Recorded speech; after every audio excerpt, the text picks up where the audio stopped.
Hello everyone, good evening everybody.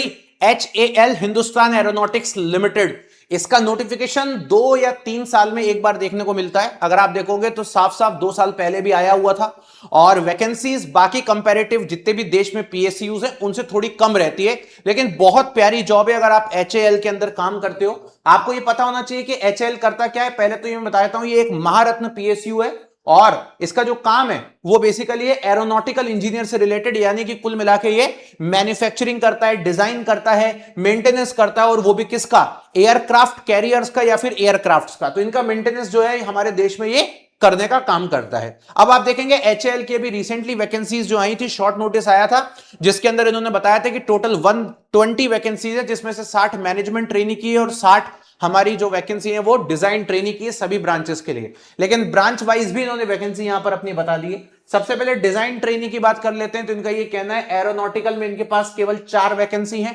Electrical की बात कर लेते हैं तो ये बोल रहे हैं 7 वैकेंसी हैं। इलेक्ट्रॉनिक्स वाले बच्चों के लिए 20 वैकेंसी है। इंस्ट्रूमेंटेशन वाले बच्चों के लिए 3 है।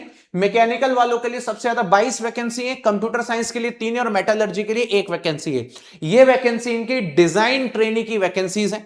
इसके बाद बात करते हैं मैनेजमेंट ट्रेनी में, तो अगेन मैकेनिकल में 27 वैकेंसीज हैं। इलेक्ट्रॉनिक्स की मैं बात करता हूं तो 12 वैकेंसी है और इलेक्ट्रिकल की टोटल 11 वैकेंसी है। और मैकेनिकल का ही प्रोडक्शन वाला पार्ट है जिसमें 5 वैकेंसी है। यहां पर अगर हम बात करते हैं सिविल की भी 2 वैकेंसी इन्होंने दे दी है कि लो भैया सिविल वाले तुम भी ले लो, ऐसा मत बोलना बाद में कि हमारे पास वैकेंसी नहीं दी। तो इन्होंने 2 वैकेंसी डाल दी, ऐसे ही मन मर्जी में आया तो चलो ले लो। जब हम मेटलर्जी का डाल दे रहे हैं तो चलो सिविल का भी ले लो, तो ऐसा वाला किया है। अदरवाइज मैं आपको बताता हूं ये पूरा PSU ऑपरेट करता है इलेक्ट्रॉनिक्स और मैकेनिकल पे, इसीलिए आपको बाकी ब्रांचेस के अंदर वैकेंसी थोड़ी सी कम देखने को मिल रही है।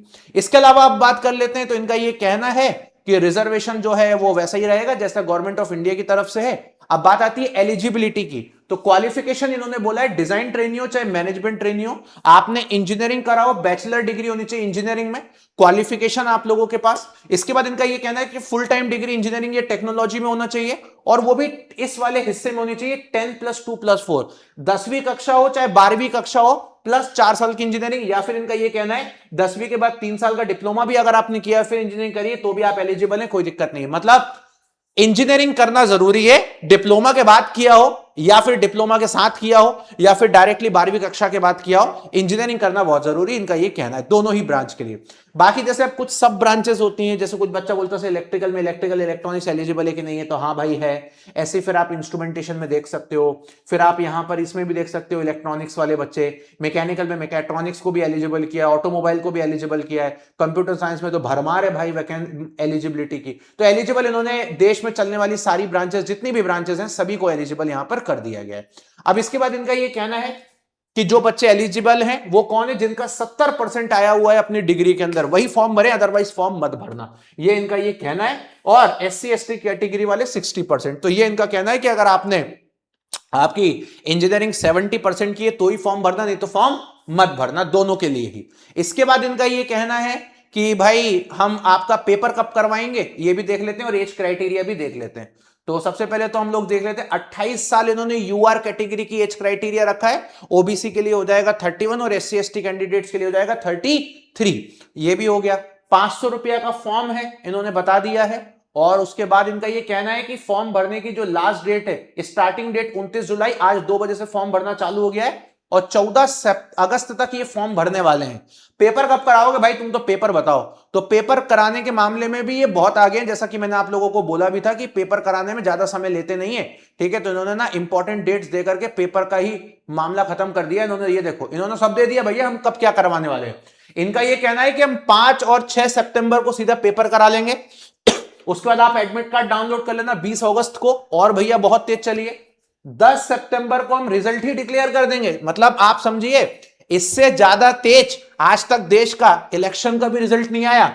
6 तारीख को इन्होंने बोला 9 से 6 सितंबर को पेपर कर लेंगे और 10 तारीख को 4 दिन बाद जब लोगों की रिस्पॉन्स शीट आती है ना, तब इन्होंने बोला रिजल्ट ही दे देंगे। उसके बाद आप इंटरव्यू देने आ जाइएगा भैया, कब? 21 तारीख से 25 तारीख तक, और वो भी जगह बता दी बेंगलोर में, ठीक है, ये ध्यान रखिएगा। उसके बाद इनका ये कहना 5 दिन बाद हम रिजल्ट दे देंगे और उसके बाद हम मेडिकल एग्जाम अब 9 अक्टूबर को करा देंगे और आपकी 29 अक्टूबर से तो सीधे ट्रेनिंग ही चालू हो जाएगी। तो यार ये होता है, मतलब साल 2026 में HAL से सीखना चाहिए कि आप देखिए फॉर्म फिलिंग की डेट से लेकर के कब ट्रेनिंग चालू होने वाली है तब तक का इन्होंने पूरा का पूरा ब्यौरा दे दिया। और हमारे बाकी देश के एग्जाम देखो, कैलेंडर में डाल दिया, नोटिफिकेशन आने वाला है, आया ही नहीं 4 महीने तक। तो यार ये मतलब सीखना चाहिए इस तरीके के पीएसयू से कि हाउ दे आर वर्किंग। और चलो कम से कम मुझे लगता है कि बाकी ऑर्गेनाइजेशन नहीं सीख सकते, कम से कम एक पीएसयू से एक दूसरा पीएसयू तो सीख सकता है कि हाँ चलो यार ये भी कर रहे हैं तो हम भी कर लेते हैं, ये भी अपने देश के ही पीएसयू है। तो व्हाट अ थिंग यार, मतलब मुझे बड़ा अच्छा लगा। आप लोग देख भी सकते हो यहाँ पे,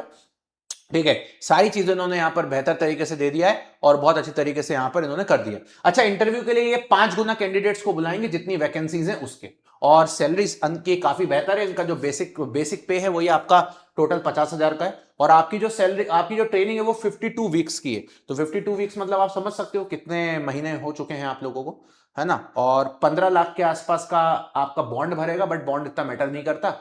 और इसके बारे में सिलेबस और ये सारी चीजें मैं आप लोगों को शो करवा दूंगा। अच्छा, एक बार पेपर का पैटर्न भी देख ही लेते हैं लगे हाथ क्या है ना। तो ऑनलाइन टेस्ट है, और ऑनलाइन टेस्ट आप लोगों का कहां होने वाला है, 2.5 मतलब 2.5 घंटे का पेपर है। इस 2.5 घंटे के पेपर में पेपर 1 में 20 क्वेश्चन जनरल अवेयरनेस के, और पेपर 2 में 40 क्वेश्चन इंग्लिश और रीजनिंग के। अच्छा, तो 40 और 20 कितने हो गए भाई, ये 60 हो गए, ठीक है। उसके बाद 100 क्वेश्चन आपकी टेक्निकल के। टेक्निकल आपका हिंदी और इंग्लिश दोनों में रहेगा, और मतलब इन लोगों को एप्टीट्यूड से मतलब नहीं, इनको मतलब है रीजनिंग, इंग्लिश और जीके। तो नॉन टेक्निकल 60 मार्क्स का है, 20 रीजनिंग, 20 जीके और 20 इंग्लिश, और बाकी 100 मार्क्स का टेक्निकल है। चलिए एक वीडियो में और मैं आप लोगों को मिलूंगा, और एक छोटी सी रिक्वेस्ट है, चैनल को सब्सक्राइब कर लीजिएगा। जितने भी बच्चे देख रहे हैं इन्होंने अगर ये चैनल सब्सक्राइब नहीं किया तो चैनल सब्सक्राइब जरूर कर लें। एक नेक्स्ट वीडियो मेरी इसको कट ऑफ को लेकर के आएगी, और वो भी आप लोगों को इसी तरीके से अपडेट्स देता रहूंगा। चैनल को सब्सक्राइब जरूर कर लें गाइस, ताकि आपको टाइमली सारे अपडेट्स मिलते रहे। So thank you so much, bye bye, take care and love you everybody. और वीडियो के नीचे आप अपनी ब्रांच जरूर लिख के जाइएगा, आप किस ब्रांच के हैं और आपको किस चीज की नीड है। Thank you so much.